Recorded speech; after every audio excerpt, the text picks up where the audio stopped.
ಏರಿಕೆಯಾಗಿದ್ದಂತಹ ಹಿನ್ನೆಲೆಯಲ್ಲಿ ಪ್ರಕರಣಗಳ ಸಂಖ್ಯೆಯಲ್ಲಿ ಹೆಚ್ಚಳವಾಗಿದ್ದು ಮಳೆಗಾಲ ಪ್ರಾರಂಭವಾಗುವವರೆಗೂ ವೈರಸ್ ಸಕ್ರಿಯವಾಗಿರಲಿದೆ ಎಂದು ವೈದ್ಯಾಧಿಕಾರಿಗಳು ತಿಳಿಸಿದ್ದಾರೆ.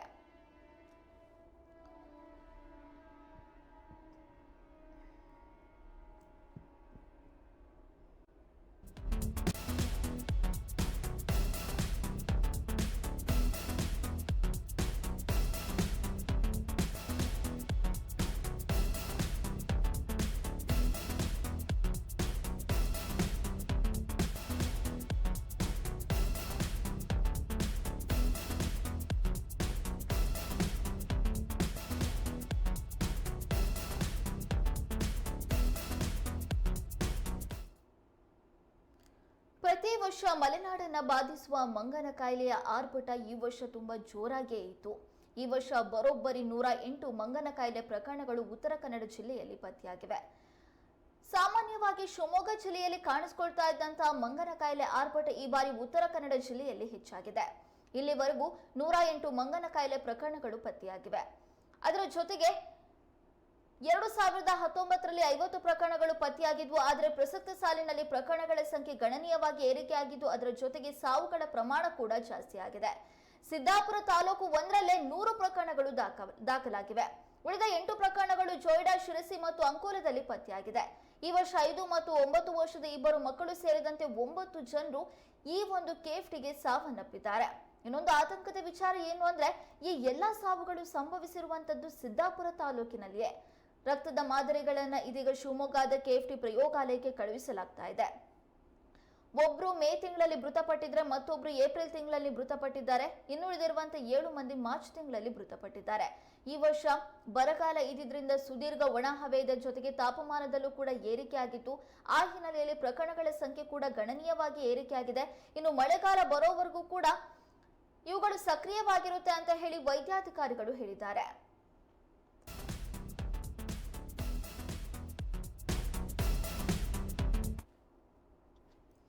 ಇದೀಗ ಈ ಕುರಿತಂತೆ ಹೆಚ್ಚಿನ ಮಾಹಿತಿಯನ್ನ ಪಡೆಯೋಣ ನಮ್ಮ ವಾಹಿನಿಯ ಪ್ರಧಾನ ಸಂಪಾದಕರಾದ ಹೊನ್ನಾಳಿ ಚಂದ್ರಶೇಖರ್ ಅವರಿಂದ. ಹೊನ್ನಾಳಿ ಚಂದ್ರಶೇಖರ್ ಅವರೇ, ಇದೀಗ ಮಂಗನ ಕಾಯಿಲೆ ಆರ್ಭಟ ಮಲೆನಾಡು ಸೇರಿದಂತೆ ಕರಾವಳಿ ಭಾಗದಲ್ಲೂ ಕೂಡ ಹೆಚ್ಚಾಗ್ತಾ ಇದೆ ಅನ್ನೋ ಮಾಹಿತಿ ಸಿಕ್ಕಿದೆ. ಏನಿದೆ ಈ ಕುರಿತ ಅಪ್ಡೇಟ್ಸ್?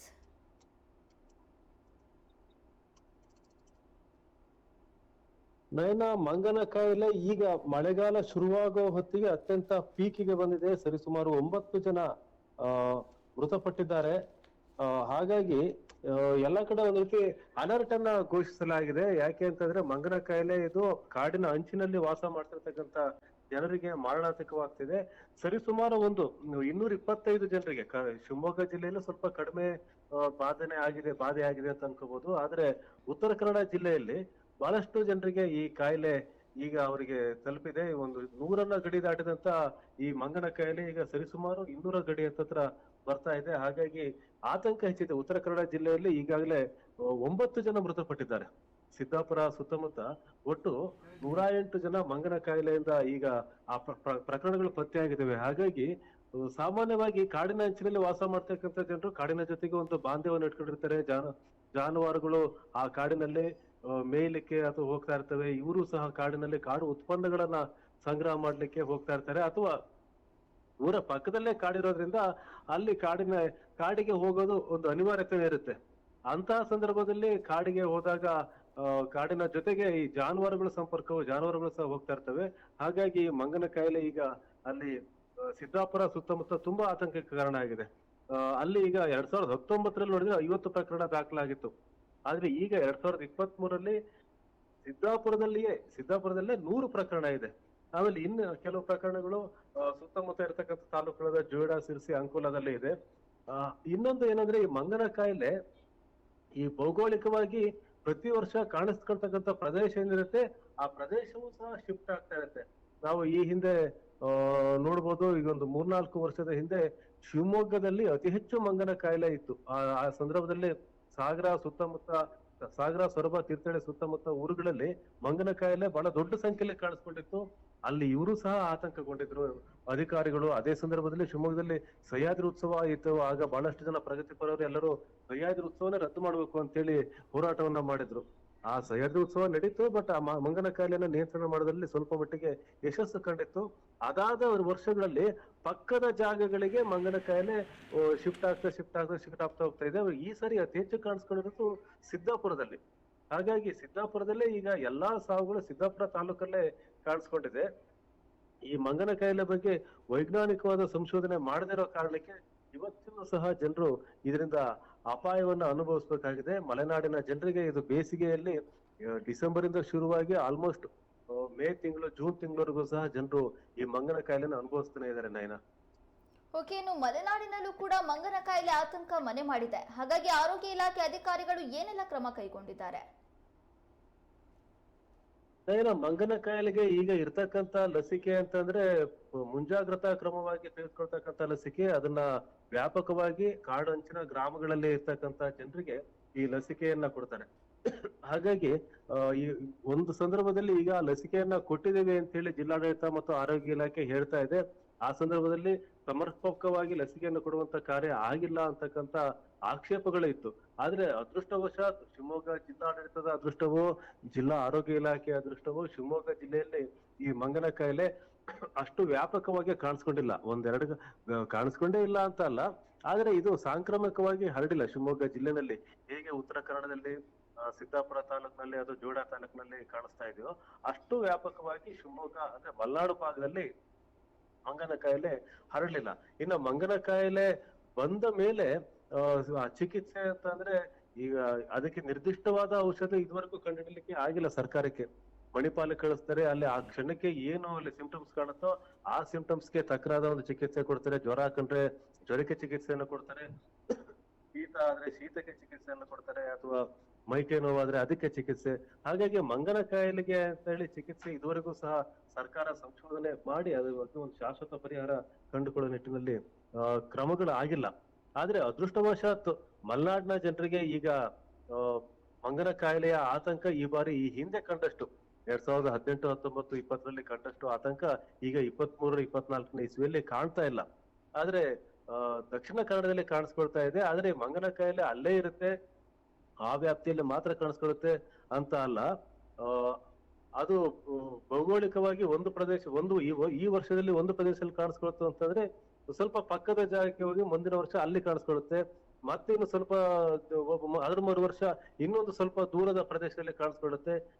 ಈ ತರ ಮಂಗನ ಕಾಯಿಲೆ ಸಹ ಪ್ರತಿ ವರ್ಷ ಶಿಫ್ಟ್ ಆಗುವಂತ ಗುಣ ಹೊಂದಿದೆ. ಹಂಗಾಗಿ ಎಲ್ಲವನ್ನು ಸಹ ಅಧ್ಯಯನ ಮಾಡಿ ಒಂದು ಶಾಶ್ವತವಾದ ಒಂದು ಪರಿಹಾರವನ್ನ ಕೊಡಬೇಕಾಗಿದೆ. ಅದಕ್ಕೆ ಸರ್ಕಾರ ಮನಸ್ಸು ಮಾಡಬೇಕಾಗಿದೆ ನಾಯನ. ಓಕೆ, ಹಾಗಾದ್ರೆ ಈ ವರ್ಷ ಸಿದ್ದಾಪುರ ತಾಲೂಕಿನಲ್ಲಿ ಯಾಕೆ ಅಷ್ಟೊಂದು ದೊಡ್ಡ ಪ್ರಮಾಣದಲ್ಲಿ ಮಂಗನ ಕಾಯಿಲೆ ಕಾಣಿಸ್ಕೊಂಡಿದೆ? ಇದ್ರ ಬಗ್ಗೆ ಏನಾದ್ರೂ ಮಾಹಿತಿ ಇದೆಯಾ? ನಯನ, ನಿರ್ದಿಷ್ಟವಾಗಿ ಮಂಗನ ಕಾಯಿಲೆ ಬಗ್ಗೆ ಸಂಶೋಧನೆ ಆಗಿರೋದೇ ಕಡಿಮೆ. ಶಿವಮೊಗ್ಗದಲ್ಲಿ KFT ಪ್ರಯೋಗಾಲಯವನ್ನ ಮಾಡಿದರೆ. ಅದರಲ್ಲಿ ಏನು ಅಂದ್ರೆ ರಕ್ತ ಪರೀಕ್ಷೆಯನ್ನ ಮಾಡಿ ಮಂಗನ ಕಾಯಿಲೆ ಇದೆಯಾ, ಕ್ಯಾಸ್ನೂರು ಫಾರೆಸ್ಟ್ ಡಿಸೀಸ್ ಇದೆಯಾ ಅನ್ನೋದನ್ನ ಕಂಡುಹಿಡಿಯಲಿಕ್ಕೆ ಮಾತ್ರ ಈ KFT ಇರೋದು. ಮತ್ತೆ ಇದಕ್ಕೆ ಪೂರಕವಾಗಿ ಮಂಗನ ಕಾಯಿಲೆ ಬರದೇ ಇರೋ ರೀತಿಯಲ್ಲಿ ಒಂದು ಲಸಿಕೆಯನ್ನ ಕೊಡ್ತಾರೆ, ಆಮೇಲೆ ಬೂಸ್ಟರ್ ಅಂತ ಕೊಡ್ತಾರೆ, ಆಮೇಲೆ ಕಾಡಿಗೆ ಹೋಗ್ಬೇಕಾದ್ರೆ ಒಂದು ದ್ರಾವಣವನ್ನ ಕೊಡ್ತಾರೆ ಕೈಗೆ ಮತ್ತೆ ಕಾಲಿಗೆ ಹಚ್ಕೊಳ್ಳಕ್ಕೆ. ಹಾಗಾಗಿ ಇದನ್ನೆಲ್ಲ ಅಭಿಯಾನವನ್ನ ಮಾಡಿದ್ರು, ವಿಶೇಷ ಅಭಿಯಾನ ಮಾಡಿ ಸ್ವಯಂ ಸೇವಕರೆಲ್ಲ ಮನೆಗೆ ಭೇಟಿ ಕೊಟ್ಟು ಶಿಕ್ಷಣವನ್ನ ಕೊಟ್ಟಿದ್ರು, ಎಲ್ಲವನ್ನ ಮಾಡಿದ್ರು. ಅರಣ್ಯಕ್ಕೆ ಹೋಗೋ ಮುಂಚೆ ಆ DEPA ಆ ತೈಲವನ್ನ ಅದನ್ನ ಹಚ್ಕೊಳ್ಳಿ ಅಂತ ಹೇಳಿದ್ರು. ಮತ್ತೆ ಎಲ್ಲಾ ಆಸ್ಪತ್ರೆಗಳಲ್ಲೂ ಸಹ 10 ಬೆಡ್ ಮೀಸಲಿಟ್ಟಿದ್ರು. ತೀರ್ಥಹಳ್ಳಿ ಆಸ್ಪತ್ರೆ ಆಗಿರ್ಬೋದು, ಶಿವಮೊಗ್ಗ ಮೆಗ್ಗಾನ್ ಆಸ್ಪತ್ರೆ ಆಗಿರ್ಬೋದು, ಅಲ್ಲೆಲ್ಲ ಮೀಸಲಿಟ್ಟಿದ್ರು. ಆದ್ರೆ ಈ ಬಾರಿ ಯಾಕೆ ಮಂಗನ ಕಾಯಿಲೆ ಬರುತ್ತೆ, ಮತ್ತೆ ಮಂಗನ ಕಾಯಿಲೆ ಉಲ್ಬಣಕ್ಕೆ ಕಾರಣ ಏನು, ಮಂಗನ ಕಾಯಿಲೆ ಯಾಕೆ ಒಂದು ಪ್ರದೇಶದಲ್ಲಿ ಕಾಣಿಸ್ಕೊಂಡಿದ್ದು ಅದ್ರ ನಂತರ ವರ್ಷಗಳಲ್ಲಿ ಇನ್ನೊಂದು ಪ್ರದೇಶದಲ್ಲಿ ಕಾಣಿಸ್ಕೊಳ್ಳುತ್ತೆ ಅನ್ನೋದಕ್ಕೆ ಇಷ್ಟವಾದ ಸಂಶೋಧನೆಗಳೇ ಆಗಿಲ್ಲ. ಅಂದ್ರೆ ಈ ಮಂಗನ ಕಾಯಿಲೆ ಕಾಲಿಟ್ಟ ದಿನದಿಂದ ಇದುವರೆಗೂ ಸಹ ಮುಂಜಾಗ್ರತಾ ಕ್ರಮವಾಗಿ ಲಸಿಕೆಯನ್ನ ತೆಗೆದುಕೊಳ್ಳಿ ಅನ್ನುವಂತ ಅಭಿಯಾನವನ್ನ ಬಿಟ್ರೆ, ಕಾಯಿಲೆ ಬಂದ್ರೆ ನಾವ್ ಎಂತದೇ ಸಂದರ್ಭದಲ್ಲಿ ಹೇಗೆ ಇರ್ಬೋದು, ಯಾವುದೇ ಇರ್ಬೋದು, ಆ ಕಾಯಿಲೆ ಬಂತು ಅಂದ್ರೆ ಅದನ್ನ ನಾವು ಖಂಡಿತವಾಗ್ಲೂ ಗುಣಪಡಿಸ್ತೀವಿ ಅಂತಕ್ಕಂತ ಹೇಳುವಂತ ಧೈರ್ಯವನ್ನ ಸರ್ಕಾರಗಳು ಇದುವರೆಗೂ ತೋರಿಸಿಲ್ಲ, ಆರೋಗ್ಯ ಇಲಾಖೆಯು ತೋರಿಸಿಲ್ಲ, ವಿಜ್ಞಾನಿಗಳು ಸಹ ಈ ನಿಟ್ಟಿನಲ್ಲಿ ಹೆಚ್ಚು ಸಂಶೋಧನೆ ಮಾಡ್ಲಿಕ್ಕೆ ಪ್ರೋತ್ಸಾಹ ಸಿಕ್ಕಿಲ್ಲ ಅಂತಾನೆ ಹೇಳ್ಬೋದು. ಈ ಮಂಗನ ಕಾಯಿಲೆ ಮಲೆನಾಡು ಕರಾವಳಿಯ ಕೆಲವು ಭಾಗ ಅಂದ್ರೆ ಉತ್ತರ ಕನ್ನಡ ಮತ್ತೆ ದಕ್ಷಿಣ ಕನ್ನಡದ ಕೆಲವು ಭಾಗ, ಈ ಮಲೆನಾಡಿನ ಕೆಲವು ಭಾಗ, ಕೆಲವು ಹಳ್ಳಿಗಳಲ್ಲಿ ಮಾತ್ರ ಕಾಣಿಸುವಂತ ಕಾಯಿಲೆ ಇದು.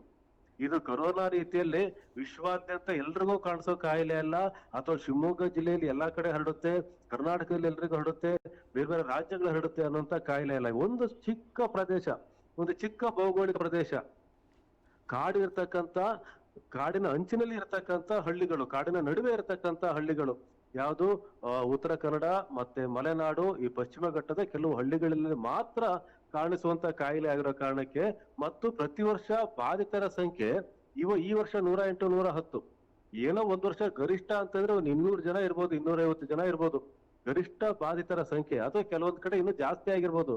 ಅದಕ್ಕಿಂತ ಹೆಚ್ಚು ಜನರಿಗೆ ಮಂಗನ ಕಾಯಿಲೆ ಬರೋದಿಲ್ಲ. ಮತ್ತು ಈ ಮಂಗನ ಕಾಯಿಲೆಯಿಂದ ಸಾಯುವವರ ಸಂಖ್ಯೆ ಒಂದು 10, 15, 20, 25 ಇಷ್ಟೇ ಇರುತ್ತೆ. ದೊಡ್ಡ ಸಂಖ್ಯೆ ಅನ್ಸೋದಿಲ್ಲ. ಯಾವುದೇ ಸರ್ಕಾರ ಆಗಿರ್ಲಿ, ಬಿಜೆಪಿ ಸರ್ಕಾರ ಆಗ್ಲಿ, ಜೆಡಿಎಸ್ ಸರ್ಕಾರ ಆಗ್ಲಿ, ಕಾಂಗ್ರೆಸ್ ಸರ್ಕಾರ ಆಗ್ಲಿ, ಯಾರಿಗೂ ಸಹ ಮಂಗನ ಕಾಯಿಲೆ ಒಂದು ಪರಿಹರಿಸಲೇಬೇಕಾದಂತ ಒಂದು ಸಮಸ್ಯೆ ಇದು. ಇದನ್ನ ನಾವು ಒಂದು ಸೂಕ್ತ ಪರಿಹಾರವನ್ನ, ಶಾಶ್ವತ ಪರಿಹಾರವನ್ನ ಕಂಡುಹಿಡಲೇಬೇಕು ಅಂತೇಳಿ ಯಾವುದೇ ಸರ್ಕಾರಕ್ಕೂ ಅನಿಸ್ತಾ ಇರೋದು ಒಂದು ನಾಚಿಕೆಗೇಡಿನ ಸಂಗತಿ. ಕೇವಲ ಒಂದು ಸಣ್ಣ ಪ್ರದೇಶದ, ಒಂದು ಸಣ್ಣ ಭೌಗೋಳಿಕ ವ್ಯಾಪ್ತಿಯ ಜನ ಅನುಭವಿಸ್ತಾರೆ ಅನ್ನೋ ಕಾರಣಕ್ಕೆ ಇದನ್ನ ನಿರ್ಲಕ್ಷ್ಯ ಮಾಡಬಹುದು ಅಂತಂದ್ರೆ, ಒಂದು ಆರೋಗ್ಯ ಸಮಸ್ಯೆಯ ಬಗ್ಗೆ ಒಂದು ಜವಾಬ್ದಾರಿಯುತ ಸರ್ಕಾರಗಳು ಎಷ್ಟು ನಿರ್ಲಕ್ಷ್ಯ ವಹಿಸಿದವೆ, ಎಷ್ಟು ಬೇಜವಾಬ್ದಾರಿಯಿಂದ ವರ್ತಿಸಿದವೆ ಅನ್ನೋದು ಗೊತ್ತಾಗುತ್ತೆ. ಮಂಗನ ಕಾಯಿಲೆ ಅಂತ ಎಂತೆಂಥದೋ ಕಾಯಿಲೆಗೆ, ಏಡ್ಸಿಗೆ ಬಂತು ಔಷಧಿ, ಕೊರೋನಾಕ್ಕೆ ಬಂತು ಔಷಧಿ, ಕ್ಯಾನ್ಸರ್ ಸಾಧ್ಯ ಇಲ್ಲ, ಕ್ಯಾನ್ಸರ್ ಬಂದ್ರೆ ಸಾವು ಅಂತ ಅನ್ಕೊಂಡಿದ್ರು, ಕ್ಯಾನ್ಸರ್ಗೆ ಬಂತು ಔಷಧಿ, ಕ್ಷಯ ರೋಗ ಬಂದ್ರೆ, ಜಾಂಡಿಸ್ ರೋಗ ಬಂದ್ರೆ ಆತ ಸತ್ತ ಅಂತಾನೆ ಅನ್ಕೋತಾ ಇದ್ರು, ಅದಕ್ಕೆ ಬಂತು ಔಷಧಿ. ಆದ್ರೆ ಮಂಗನ ಕಾಯಿಲೆಗೆ ಯಾಕಿಲ್ಲ? KFT, ಕ್ಯಾಸನೂರು ಫಾರೆಸ್ಟ್ ಡಿಸೀಸ್ಗೆ ಒಂದು ಶಾಶ್ವತವಾದ ಒಂದು ಔಷಧಿಯನ್ನ ಕಂಡುಹಿಡಲಿಕ್ಕೆ ಯಾಕೆ ಸರ್ಕಾರ ಮನಸ್ಸು ಮಾಡಿಲ್ಲ? ಆರೋಗ್ಯ ಸಚಿವ ದಿನೇಶ್ ಗುಂಡೂರಾವ್ ಸ್ವಲ್ಪ ಮುಂದಾಲೋಚನೆ ಇರ್ತಕ್ಕಂತ ಹಾಗೂ ಬಹಳ ಸೆನ್ಸಿಬಲ್ ಆಗಿ ಯೋಚನೆ ಮಾಡಕ್ಕಂತ ಸಚಿವರು ದಿನೇಶ್ ಗುಂಡೂರಾವ್ ಈ ನಿಟ್ಟಿನಲ್ಲಿ ಒಂದು ಗಂಭೀರವಾಗಿ ಯೋಚನೆ ಮಾಡಬೇಕು. ಯಾಕೆ ಅಂದ್ರೆ ಮಲೆನಾಡಿನ ಕೆಲವು ಜನ ಮಾತ್ರ ಇದನ್ನ ಅನುಭವಿಸ್ತಾ ಇದ್ದಾರೆ ಅಂತಂದ್ರೆ, ಕೆಲವು ಜನ ಮಾತ್ರ ಸಾಯ್ತಾರೆ ಅಂತಂದ್ರೆ ಅವ್ರ ಮನುಷ್ಯರಲ್ವಾ? ಒಂದು ಮನುಷ್ಯನ ಜೀವಕ್ಕೆ ಬೆಲೆ ಇಲ್ವಾ? ಸರ್ಕಾರಗಳು ಈ ನಿಟ್ಟಿನಲ್ಲಿ ಗಂಭೀರವಾಗಿ ಯೋಚನೆ ಮಾಡಬೇಕು. ಇಷ್ಟು ವರ್ಷ, ದಶಕಗಳ ಕಾಲ, 6-7 ಇದು ಗೊತ್ತಾಗಿನೇ ಒಂದು 7-8 ದಶಕ ಆಯ್ತು. ಆ 7-8 ದಶಕಗಳಿಂದ ಮಲೆನಾಡಿನ ಜನ ಮತ್ತು ಕರಾವಳಿಯ ಜನ, ಕಾಡಿನ ಅಂಚಿನಲ್ಲಿ ವಾಸ ಮಾಡ್ತಿರ್ತಕ್ಕಂಥ ಜನ ಈ ಅನುಭವಿಸ್ತಾ ಇದ್ದಾರೆ. ಎಷ್ಟೋ ಬಾರಿ ಹೇಗೆ ಅಂತಂದ್ರೆ, ಅಲ್ಲಿ ಕಾಡಿಗೆ ಹೋದ ಅಂತ ಅಂದ್ರೆ ಮಂಗನ ಕಾಯಿಲೆ ಬರುತ್ತೆ ಇಲ್ಲ, ಅದ್ಯಾವ್ದು ಏನು ಮಾಡಕ್ಕಾಗಲ್ಲ. ಎಷ್ಟು ನಿರ್ಲಕ್ಷ್ಯ ಜನನೂ ಸಹ ಮಂಗನ ಕಾಯಿಲೆ ಬರ್ಲಿ ಬರ್ದೇ ಇರ್ಲಿ, ನಾವು ಪ್ರತಿನಿತ್ಯ ಬದುಕಲೇಬೇಕು, ಪ್ರತಿನಿತ್ಯ ಕೆಲಸ ಮಾಡ್ಲೇಬೇಕು, ಪ್ರತಿನಿತ್ಯ ಜಾನುವಾರುಗಳ ಸೇವೆಯನ್ನ ಮಾಡ್ಲೇಬೇಕು, ಕಾಡಿಗೆ ಹೋಗ್ಲೇಬೇಕು.